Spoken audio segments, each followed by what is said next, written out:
going to be taking you on a tour of Anthony Bourdain's favorite spots in Tokyo. It's well known that Anthony Bourdain, celebrity chef and travel documentarian, absolutely fell in love with Tokyo. From iconic eateries to hidden bars, I'm going to be tasting the foods that he absolutely loved when he visited here. So make sure to stick around till the end because you'll be finding out exactly where he went when he visited Tokyo. It is very overpowering. Anthony Bourdain ordered both of these. I don't know how he managed. Oh my goodness. There's so many ingredients that it's spilling over the sushi itself. And you may even learn a little bit more about these restaurants that he loved. But before we go, don't forget to subscribe for more Japan adventures like this one. And next time you're in Japan, don't forget to check out byfood.com to book a restaurant or a food tour while you're here because it's super fun. All right, let's go check out our first stop of the day, Anthony Bourdain's favorite convenience store, Lawson. Let's go. What is it exactly about this place that's got its tentacles so deep into my heart and my soul?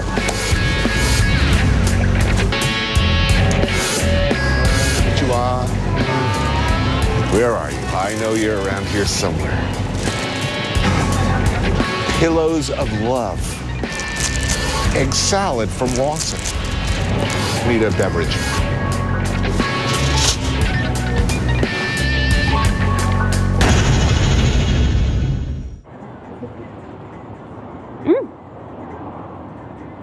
Yep, classic convenience store egg sando. Can't go wrong. I think a lot of people enjoy egg sandos these days.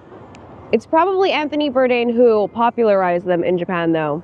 Especially, can't go wrong with a little can of coffee. On to the next restaurant.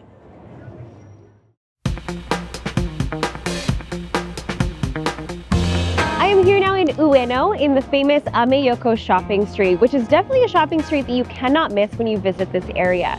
One great thing about Ameyoko is that it has a lot of restaurants and izakayas, and many of the izakayas are kind of street-facing. They're actually open izakayas, so you'll be sort of sitting out along the street while you eat and drink, which is a really fun atmosphere.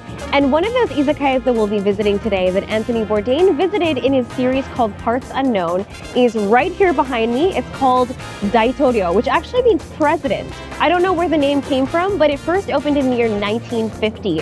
And they're known for their signature dish, which is the horse offal stew.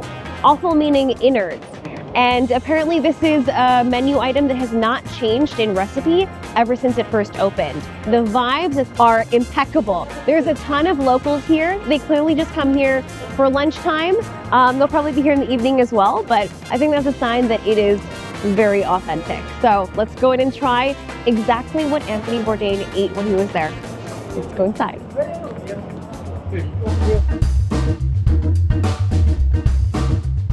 So we are now inside Daitoryo, which I love the vibes. Very retro. It really feels like an old school Japanese izakaya. And everybody sits together. Some of the tables are shared, so you might end up sitting next to people that you don't know. And I think that's a really fun aspect of it. It's like a really classic izakaya. You can smoke here. That's the atmosphere. So in his TV episode, Anthony Bourdain actually got a bottle of beer, which is called binbiru in Japanese. This is also a very classic way to order beer in izakayas. A lot of the older crowd tend to go for the bottle instead of the draft. And he was sharing it with his guests. So even though it's lunchtime, I thought I'd share it with the team today. So one of the items that Anthony Bourdain ordered in his episode was the horse meat offal stew. This is actually in the appetizers section of the menu, which is interesting. So this is probably the perfect side dish to go with your beer while you're drinking. If I am completely transparent, the smell is very strong. It's got a very pungent scent to the stew. Luckily, my nose is ever so slightly congested, which helps. Oh, arigatou gozaimasu! Sugoi! And speaking of smelly food, this is even stronger of a smell. We got a fish that is called kusaya, which means literally smelly fish. And basically it's a fish that has been dried and fermented. It is very overpowering. Both of these two together, Anthony Bourdain ordered both of these. I don't know how he managed. All right, so I was gonna start with the stew, but all of the dishes are now here. We also got our yakitori skewers, which are also the innard parts. And what I'm learning right now is that Anthony Bourdain was a very adventurous dude, because it looked tame on camera. Let me tell you, the scent that I'm having now is overpowering. So if you can handle that, you should come here for some adventure. But let's dig in and try the stew first. Here we go.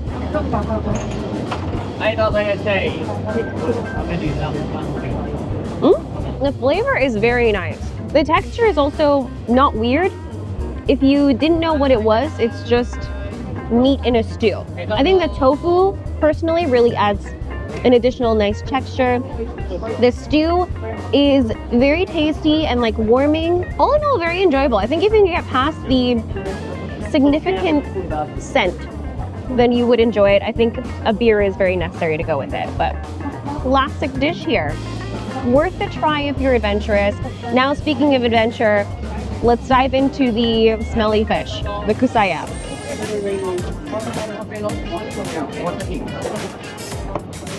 Oh, I took a really big bite. Ooh, oh, you know what? It also tastes quite strong. Unfortunately, the more you chew, the more the scent also wafts into your nasal cavity from your mouth. It's not my favorite thing that I've eaten, but the meat is quite chewy. It would be honestly very enjoyable if it didn't have this like after scent to it. Very salty. I think you need to be washing it down with some beer. But now I'm gonna try some of the the grilled chicken skewers. So this is a platter of a variety of innard skewers, which are very common at Japanese yakitori restaurants. So let's just go in and give it a try. That's really good. I think I picked the right one. It's meat. It's definitely meat. It's not like a heart or an organ. So it's still got this meaty juiciness. It's chewy. It's not crunchy, and the salt is just perfect for seasoning. Legitimately really enjoy this. I'm a little nervous about some of these other ones that look like maybe chicken liver. I think that the texture will be a little bit tougher in that case. But this one is definitely up my alley. Worth a try. Worth a try. Yeah, I think moral of the story, I actually have a much increased respect for Anthony Bourdain. He really dove in and got kind of the most unusual items on the menu, and he just went for it. So if you want to come here for the experience, the vibes, this is definitely worth it. There will definitely be other things you can try here that are not as pungent. So explore the menu. They also have an English menu too. But let's finish this off, and I'll see you guys at Anthony Bourdain's next favorite restaurant. Here we go. Itadakimasu.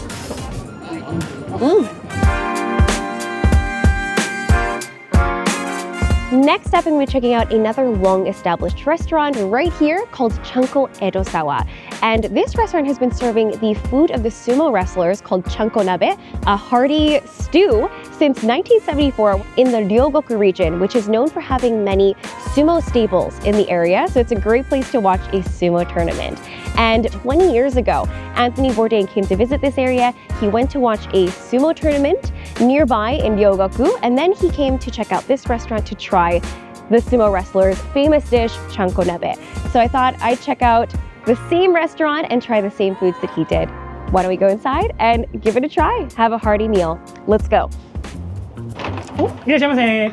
はい、何名様でいらっしゃいますか。1名です。お疲れ様ですか。はい。ありがとうございます。では今日席お2階でお支度いたします。こちらへどうぞ。お願いします。Let's go.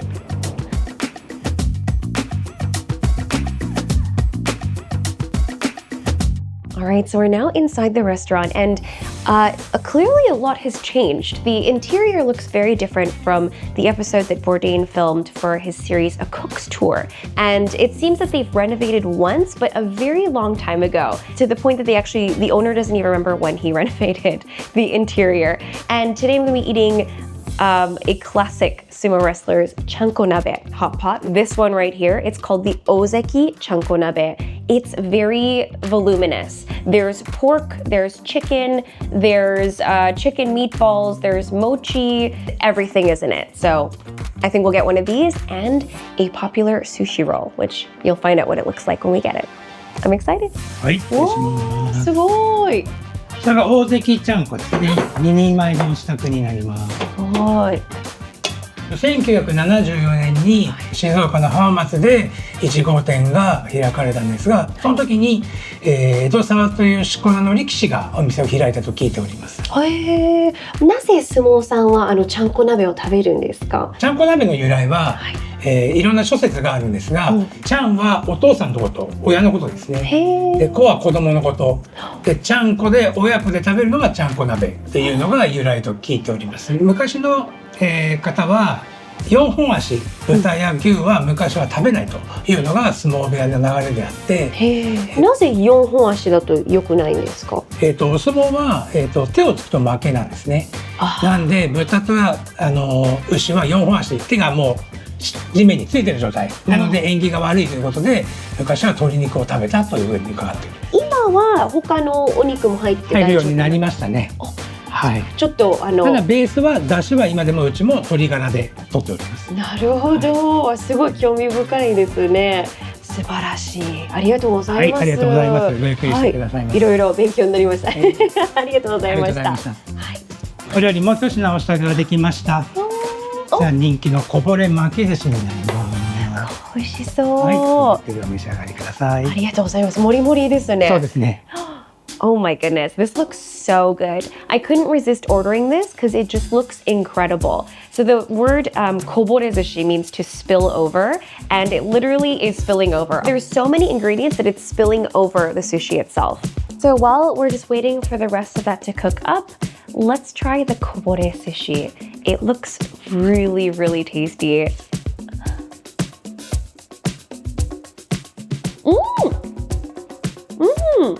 That is really good. I'm actually really surprised I could eat that in one bite. What I love about it is the amount of volume. There's a lot of tuna on there, and the salmon roe is really nice. You get these little tiny bites and pops of tiny egg roe and bigger ikura salmon roe as well. And then a little bit of crab in addition to that. Very enjoyable. I think I just love the generosity of the servings. But speaking of delicious food, it kind of looks like this is done. I think the chicken meatballs are cooked through. So let's try our chanko nabe.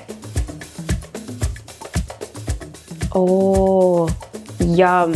That is a really, really good soup. It's got the chicken soup broth base flavor, but it also has that kind of classic Japanese soy sauce flavor. So it's got this rich, salty umami to it as well. Very tasty. Let's try some of these arrowroot noodles. I'm really curious about this.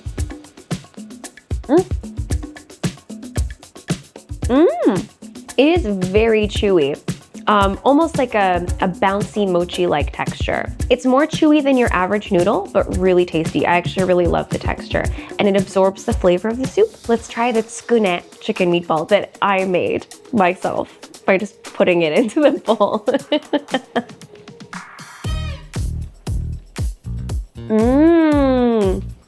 That's a really good chicken meatball. You can taste a lot of seasoning. I'm not sure what they've put into the chicken mixture, but like herb seasonings. It's well salted. I can notice little hints of maybe black pepper. It's very flavorful and just really enjoyable to eat on its own. Excellent. I really, really like this. This is one of the better tsukunes that I think I've had. Really enjoy this. I'm also curious to try the kinchaku, the mochi kinchaku. I'm wondering what the bow tie is made out of. The bow tie is a little bit crunchy. And the tofu, the fried tofu on the outside, it literally absorbs all of the soup. So when you bite into it, it's so juicy. The mochi melts when you heat it, is incredible. And it's got that bite that you love from mochi as well. It's very comforting. This is a really wonderful hot pot stew. If you've never had chanko nabe before, I think you will really enjoy it. If you're looking for a hearty meal, this is probably the bowl for you. So yeah, this was one stop on our little journey on Anthony Bourdain's travels in Tokyo, but we're going to be ending the night at one more place with a drink. So I'll finish this up and I'll see you guys over there.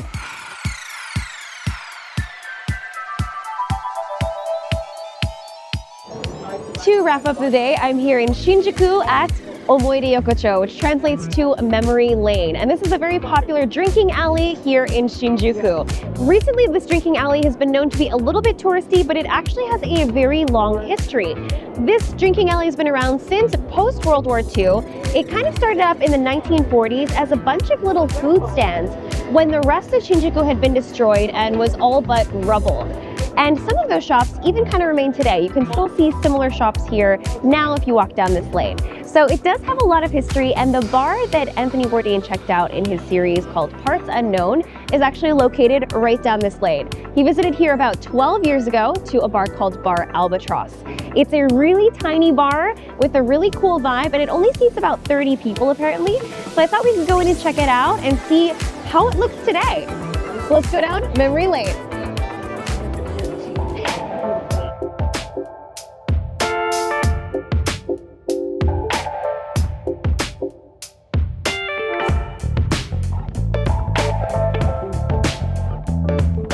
So we are here now inside of Bar Albatross in Shinjuku Omoide Yokocho.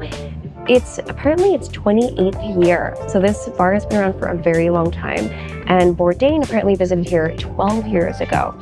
I would say, based on what I could see from his episode, things have not changed too much interior-wise. We're actually on the second floor right now, a little bit more spacious up here. The first floor, though, is very, very narrow. Everyone is kind of lined up right against the wall, so you have to really squeeze past everybody to get upstairs. But the atmosphere is really neat.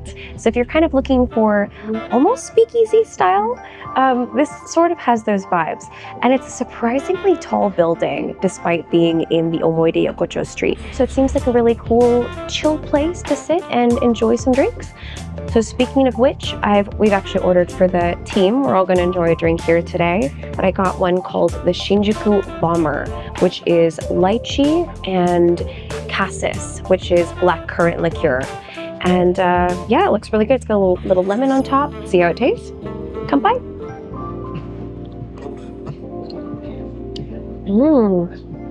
That's really refreshing. You can really taste the lemon. A little bit of sweetness and tartness from the blackcurrant. It's actually really nice. Very simple, very smooth, enjoyable. Yeah, this is overall a very chill place to hang out. Love the vibes and the atmosphere. So I think this is a great place for me and the rest of the team to enjoy some drinks and wrap up the evening. Okay, jakampa. Otsukaresama desu. All right, I am now back outside in Shinjuku. I'm right across from the famous Kabukicho area, really the heart of Shinjuku now. And this is where I'm gonna wrap up my day. But it was really cool to retrace the footsteps of Anthony Bourdain today and visit the places that he actually visited in his various really iconic television programs. He definitely found some great sights and foods to try. And I will say my biggest takeaway today is that he truly was very adventurous, and he was very dedicated to trying true, unique local foods, because I did discover one brand new food that I really don't like today for the first time, and that is the kusaya fish. So honestly, if you're gonna try that, try it with caution. No. Oh. I love you. Thank you. Thank you. So overall, this was a really cool little experience to retrace the footsteps. If you're a true fan of Anthony Bourdain, I think this would be a really fun thing to try as well. So I recommend that. But I really had fun doing this today. I hope you guys enjoyed following along on this journey with me today too. And I'd love to hear what you think. If you enjoyed this video, please make sure to give me a thumbs up. And let me know in the comments down below if you think these restaurants and bars managed to stand the test of time over all these years, and if you'd want to check them out too. Anyway, thank you for watching, and don't forget to subscribe, and we'll see you soon in another video. Bye! If you enjoyed this video, click the photos on the left for more, and click the one on the right to learn more about byFood and book your own Japan adventures.